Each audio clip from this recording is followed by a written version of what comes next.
اللہ الرحمن الرحیم وصلی اللہ علی النبی الکریم رب اشرح لی صدری ویسر لی امری واحلل عقدۃ من لسانی یفقہوا قولی۔ مولانا اگلا سوال یو اے ای سے آیا ہے مسٹر توقیر اشرف صاحب کا۔ انہوں نے لکھا ہے کہ مولانا مسلمانوں نے آ بیل مجھے مار تب کہا جب فلسطین میں اسرائیل کا ناسور گڑھ دیا گیا، اس کے بارے میں بتائیں۔ یہ بالکل غلط ہے۔ اسرائیل کے بارے میں نے بہت کچھ لکھا ہے۔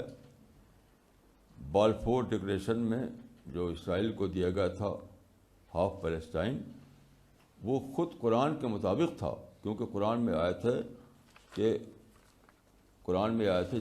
جس میں ثابت ہوتا وہی بات جو بائبل میں ہے۔ بائبل میں ہے کہ فلسطین یہودیوں کے لیے پرامسڈ لینڈ ہے، وہی قرآن میں بھی یہودیوں کی اسائنڈ لینڈ ہے۔ تو اسائنڈ لینڈ میں وہ جو ڈائسپورا میں تھے، ڈائسپورا کو وہاں موقع دیا آ کے بسیں، اس کو آدھا پیلسٹائن دیا گیا۔ تو یہ حرج کیا ہے؟ کیوں آپ نے ڈینائی کیا؟ کیوں آپ نے کہا کہ ہم اس کو سنابری کو فلبر؟ یہ کس نے حق دیا تھا کہ جو بات قرآن میں ہے، جو بات بائبل میں، اس کو آپ انکار کر دیں، نہ مانیں اس کو؟ اس کو اچھے سے سمجھ لیے کہ یہ معاملہ بہت ہی گہرا ہے، سادہ بات نہیں ہے۔ حضرت ابراہیم نے، ان کے 2 اولاد تھی، ایک کو بسایا حجاز میں، حجاز ان کا وطن بنا، دوسرے کو بسایا فلسطین میں، فلسطین ان کا وطن بنا۔ حجاز میں جو بسے تھے ان سے بنو اسرائیل وجود میں آئے، جو یہاں بستے اس سے بنو اسرائیل وجود میں آئے۔ یہ حضرت ابراہیم ہی کے زمانے سے 2 وطن قرار پائے، بنو اسماعیل کا وطن حجاز، بنو اسرائیل کا وطن فلسطین۔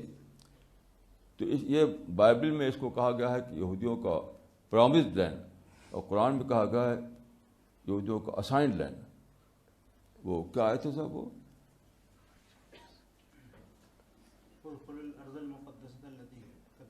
ہاں، ادخل الارض المقدسۃ التی کتب اللہ لکم، لکھ دیا ہے۔ تو اس کے بعد جب وہاں واقعات ایسے پیش آئے کہ یہودیوں کو بھاگنا پڑا، وہ ڈائسپورا میں چلے گئے۔ تو بالفور میں صرف یہ ہوا کہ ڈائسپورا جو تھے، یعنی جو یہودی ڈائسپورا میں تھے، ان کو واپسی کا موقع دیا گیا۔ اس میں حرج کیا تھا؟ عربوں کو اس کو مان لینا چاہیے تھا۔ ان کا فیصلہ غلط ہونے کا ثبوت یہی ہے کہ اللہ تعالیٰ نے ان کو بالکل تحس نحس ہونے دیا، اللہ تعالیٰ نے مدد نہیں کی۔ یعنی قرآن میں صاف صاف ہے کہ اللہ تعالیٰ مسلمانوں کو